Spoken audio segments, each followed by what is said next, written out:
घडली त्या घटनेमध्ये लहान मुलांचं शोषण झालेलं आहे आणि त्या मुलांचे पालक जेव्हा पोलीस स्टेशनमध्ये गेले तर त्यांना 12 तास त्यांनी पोलीसवाल्यांनी बसवून ठेवलं आणि त्यांची फिर्याद देऊन घेतली नाही। हे अतिशय जे सरकार आहे ते सरकार कुठेही महिलांच्या बाबतीत कुठल्याही मुलींच्या बाबतीत सुरक्षिततेचा काहीच उपाय नाही, परंतु यांना दुर्दैव असं आहे की त्या महिलांच्या विषयात एकीकडे आपण घोषणा देतो की आमची लाडकी बहिण आणि हे बहिणा ती बहिणा, आणि दुसरीकडे ज्या महिलांवर अन्याय होत आहे, ज्या मुलींवर अन्याय होत आहे, अत्याचार होत आहे, त्यांच्यासाठी कुठल्याही गोष्टीचा इथे उपाययोजना नाही।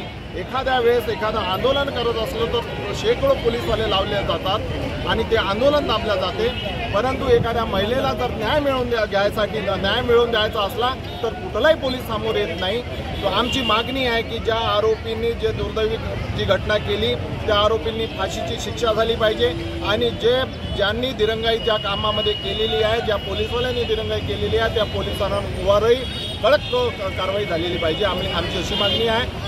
इथे महाराष्ट्रामध्ये कुठल्याही प्रकारचा लॉ अँड ऑर्डर राहिलेला नाही आहे। महाराष्ट्रामध्ये विविध ठिकाणी ह्या घटना आहेत, बदलापूर असेल, अकोला असेल, नाशिक असेल आणि देशामध्ये तर संपूर्ण आपण ह्या घटना बघतच आहोत। तर ह्या निमित्ताने आम्ही राष्ट्रवादी काँग्रेस पक्षाचे सगळे पदाधिकारी महाराष्ट्र शासनाचे जे काही सरकार चालवणारे आहेत त्यांनी इस्तीफा दिला पाहिजे अशी आमची मागणी आहे।